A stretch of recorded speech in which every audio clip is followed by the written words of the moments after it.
Ford Focus, próbujecie ruszyć z parkingu lub jedziecie w trasie, nagle zapalają się w losowej kolejności różne kontrolki ABS-u, wspomagania kierownicy, awaria silnika, kolejność może być dowolna. Samochód może reagować bardzo różnie, brak reakcji na gaz, brak wspomagania itd., itd. Wyłączycie silnik i gdy próbujecie go zapalić,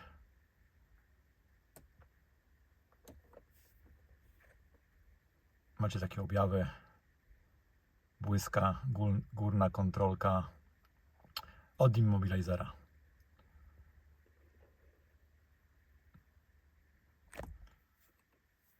Na liczniku po przekręceniu zapłonu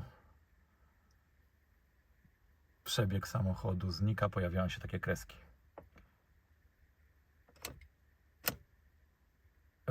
Rozrusznik nie kręci. Pokażę Wam, co teraz można zrobić, kiedy jesteście gdzieś w trasie, nie macie narzędzi, no i co możecie zrobić we własnym zakresie, żeby spróbować uruchomić samochód. W kolejności takiej od najprostszych i szybkich akcji do tych trudniejszych. Przede wszystkim musimy właśnie poczekać do tego momentu, aż kontrolka przestanie migać. I teraz obserwujemy, co się dzieje z kontrolką.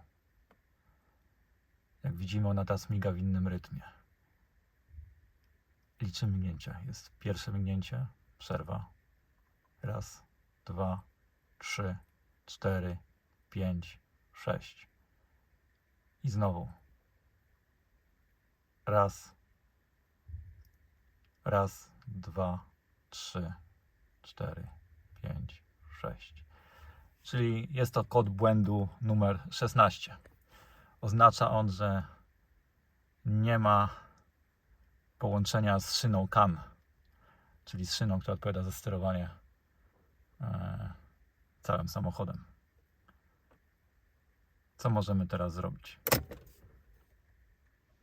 W pierwszej kolejności oczywiście sprawdzamy bezpieczniki. Za komputer odpowiada bezpiecznik numer 9, 20A.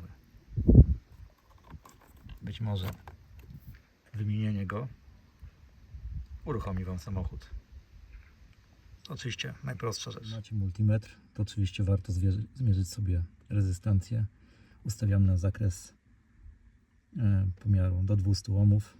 I na złączu OBD patrzymy pierwszy, drugi, trzeci od dołu oraz tutaj naprzeciwko też trzeci od dołu po tej stronie. Podchodzimy do złącza OBD, które mamy tutaj przy pedałach i mierzymy rezystancję między, nie pamiętam, które to są numery złącza, ale to jest właśnie szyna CAN, trzeci od dołu w każdym rządku, od dołu wtyczki, i rezystancja jest 120 ohmów, co wskazuje na to, że rzeczywiście szyna CAN jest gdzieś przerwana.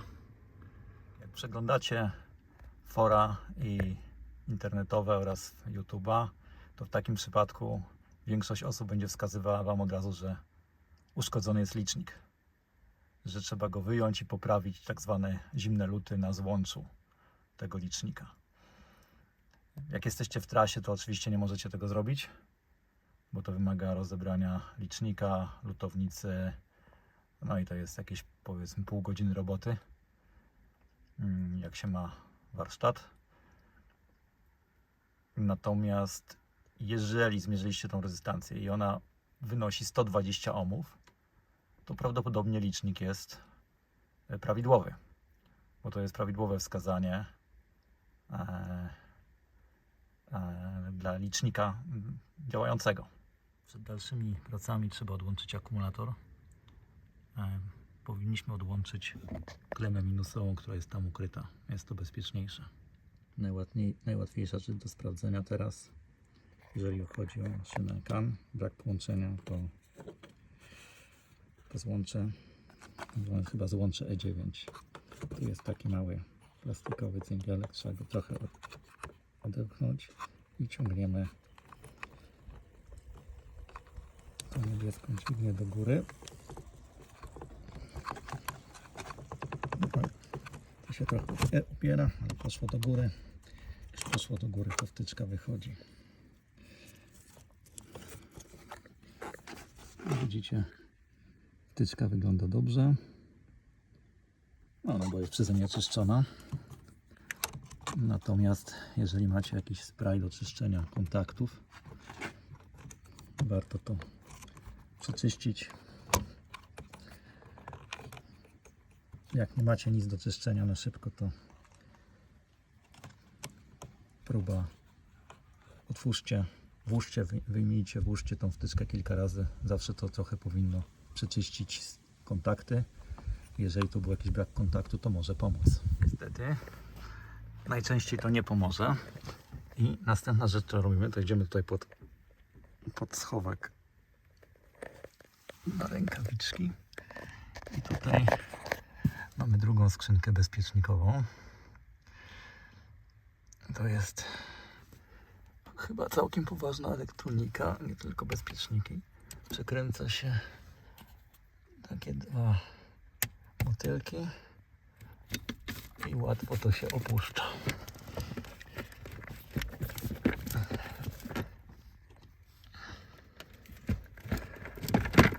Można tak pociągnąć do siebie, to się tak wtedy łatwo opuszcza. Tu mamy bardzo takie duże wtyczki. Od góry tej skrzynki jest mnóstwo bezpieczników. Wszystkie one są opisane w instrukcji. Oraz od dołu tej skrzynki też są jedna duża i dwie mniejsze wtyczki. To co warto zrobić, to oczywiście zrobić sobie zdjęcie, żebyście wiedzieli jaki kolor wtyczki idzie gdzie i jak z której strony. To nie jest niezbędne, bo jest zrobione tak, że każda wtyczka pasuje tylko w jedno miejsce. Niemniej jak będziecie mieli zdjęcie, to krócej będziecie się domyślać jak zamontować wtyczki z powrotem, gdyż musicie je wszystkie rozłączyć. Pokażę na tym przykładzie, jak się rozłącza wtyczkę. Trzeba lepiej zacząć chyba od góry albo od dołu, już nie pamiętam. Chyba lepiej zacząć od dołu.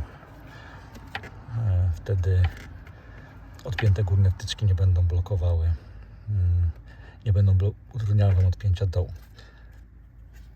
Łapiemy za te dwa klipsy, ściskamy je, odciągamy dźwigienkę do siebie i teraz bez lekki opór ciągniemy i to nam wyjmuje wtyczkę. Wtyczka jest wyjęta i patrzymy.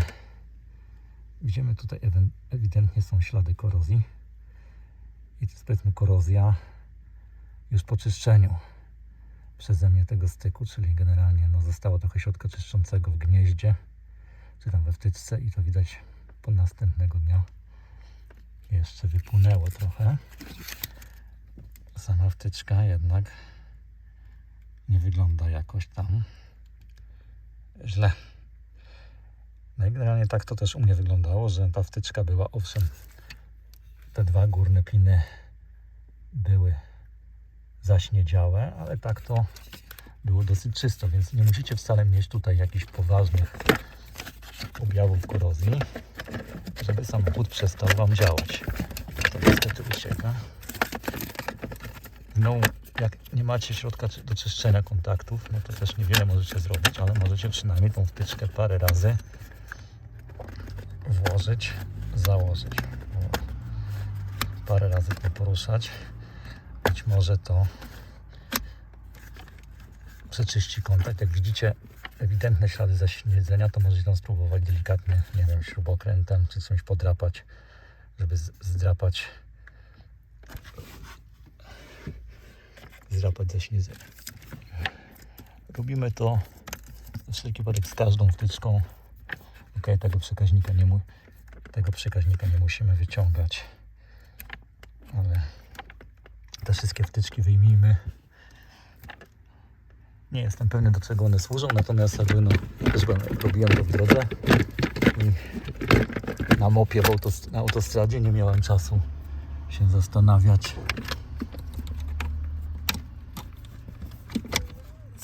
co służy do czego. Dobra, zamykamy. Po podłączeniu wszystkich wtyczek, po kilkukrotnym próbie poprawienia jakości styków, możemy spróbować zapalić samochód.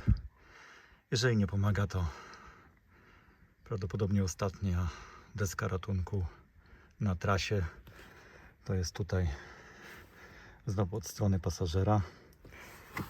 Wyrywamy ten próg. Ja już go mam zdjęty, to jest na zasadzie palcami, trzeba mocno wyrwać. Prawda? I wyjmujemy ten plastik. To naprawdę nie potrzeba żadnych narzędzi. Trzeba złapać dobrze palcami. I teraz tak, pod wykładziną, pod tą gąbką mamy kolejne dwa kluczowe złącza od szyny danych. To złącze jest tutaj przytroczone, przymocowane do samochodu, do blachy. Na takie tutaj dwa kołki. Ja jeszcze teraz sobie odkręciłem, natomiast jak to się otwiera, podobnie tak jak wszystkie wtyczki, ciągniemy za dźwignię, wtyczka nam wychodzi. Znowu możemy dokonać inspekcji wizualnej. Jak ja to u siebie otworzyłem, nie było tu żadnych najmniejszych takich widocznych śladów korozji elektrochemicznej, tam śladów wilgoci. Wtyczka wyglądała czysto. Podobnie z gniazdem. Skoro już tu jesteśmy, no to samo robimy z tą wtyczką. To są wtyczki z tak zwane C112 i C113. Tutaj nie bardzo chcę pójść, prawda? Tutaj z jednej strony idzie, z drugiej się jakby blokuje, to trzeba tam jakoś sobie delikatnie podważyć śrubokrętem, no tak, żeby to nie uszkodzić tego, nie złamać tej dźwigni, ale jak dźwignia jest w takcie, rozłączamy, załączamy. Można to nawet zrobić tak parę razy. O, ta wtyczka też wyglądała bardzo dobrze. Ja oczywiście miałem kontakt cleaner ze sobą, na szczęście, i dokonałem czyszczenia każdej tej wtyczek. Dałem mi tam czasu trochę przeschnąć. Odstrączyłem nadmiar tego płynu. Wiecie, to coś tak tyle założyłem.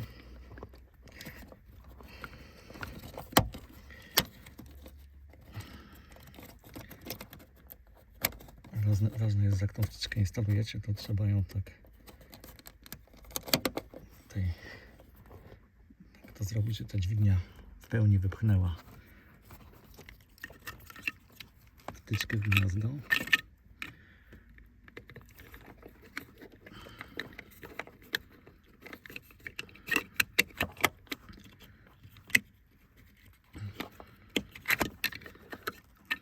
Jedną ręką to trochę trudno.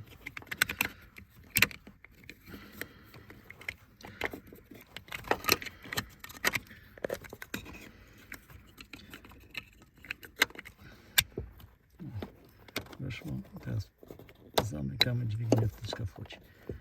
Warto poruszać kilka razy, otworzyć, zamknąć połączenie i miejmy nadzieję, że to pomogło. W moim przypadku właśnie tutaj była awaria, chociaż tak jak mówię, nie było tutaj śladów korozji żadnych, ale nawet małe tam zaśniedzenie, którego nie widzimy gołym okiem, może powodować, że samochód jest martwy. Naprawa była skuteczna, się dowiemy, jeżeli na tych samych złączach OBD uzyskujemy stabilny pomiar około 60 ohmów. Tutaj widzę 67. A nie jest to 120 ani coś blisko zera. Tak? Musi być około 60 ohmów. Oznacza wtedy, że szyna CAN jest ma połączenie całej długości. Przystępujemy do ostatecznego testu. Włączamy zapłon. pojawia nam się przebieg. Kontrolka Immobilisera nie miga. Samochód pali normalnie.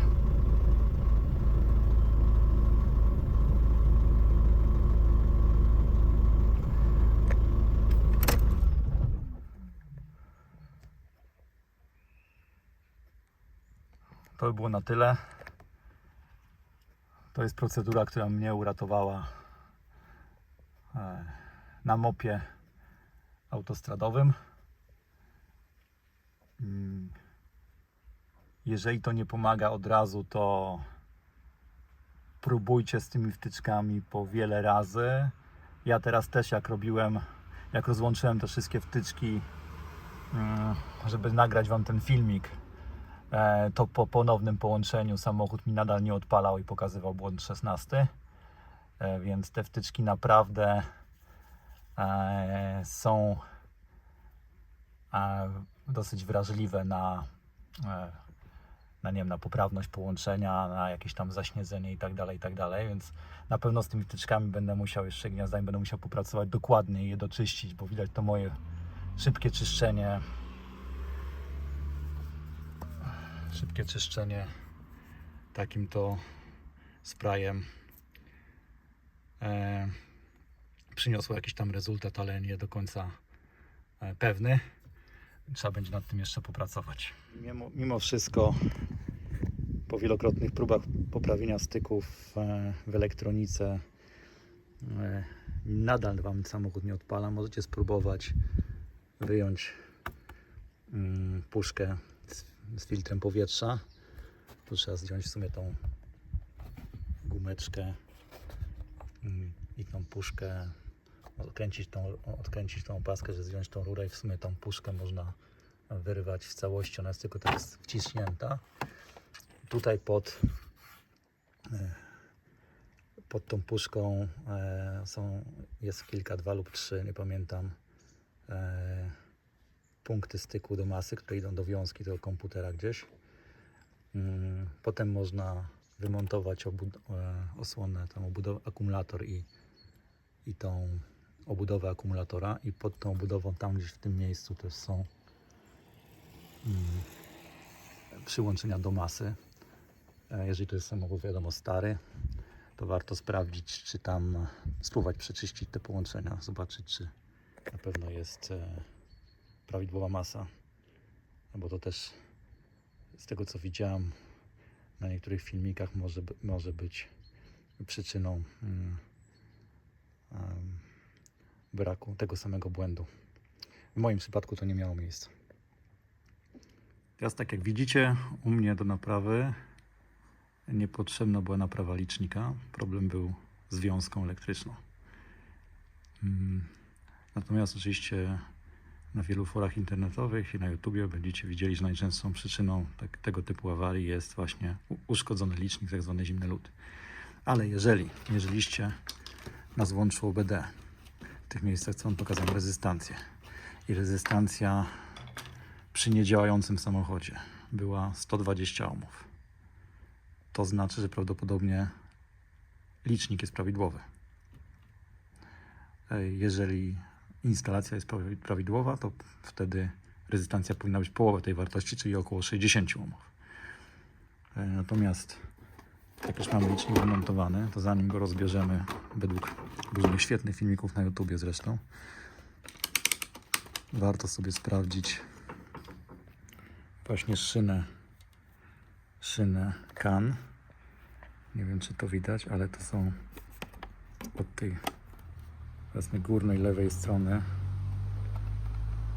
od lewej strony te dwa pierwsze piny, pierwszy i drugi. To jest pin 17 i 18. To tam jest numeracja, jest 17 w lewym górnym rogu. Mierzymy rezystancję między 17 i 18 pinem, co jest dosyć trudno zrobić. Udało się. Jest to 122 ohmy. Ale łatwiej ten pomiar jest wykonać ze złącza OBD, no bo tutaj trudno się dostać i uzyskać dobry kontakt. Na złączu OBD na tych punktach 6 i 14 pinach, czyli tak jak w Fordzie widzimy od dołu wtyczki, trzeci rząd, trzeci styk od dołu po obu stronach. To są właśnie te punkty w złączu OBD, które prowadzą bezpośrednio do tych dwóch styków w liczniku, do wtyczki tej E9 w skrzynce bezpieczników oraz do szyny kan w tych wtyczkach pod siedzeniem, pod schowkiem na rękawiczki oraz przy drzwiach pasażera pod tam do wtyczek C112, C113, które są ukryte w progu pod izolacją wygłuszającą i wygłuszającą. Więc ta szyna się przechodzi przez te wszystkie punkty. Te styki są bardzo wrażliwym punktem. Oczywiście drugim poważnym wrażliwym punktem jest ten licznik, więc jeżeli licznik tutaj na tych złączach nie ma 120 ohmów, to znaczy, że złącze wewnątrz licznika jest przerwane. Musicie obejrzeć, wybrać sobie odpowiedni filmik z YouTube'a, który Wam najbardziej się podoba, który pokazuje Wam to najdokładniej i sprawdzić, przelutować złącze. Ewentualnie, jeżeli złącze po przelutowaniu nadal na wtyczce nie macie 120 ohmów, to znaczy, że prawdopodobnie uszkodzone nie są nie luty, ale uszkodzone są ścieżki w liczniku, tak jak to było w moim przypadku, więc musiałem wykonać taką drastyczną naprawę. Przy pomocy kawałka przewodu musiałem zastąpić przerwane ścieżki nowym połączeniem. Pokażę Wam to na zdjęciu.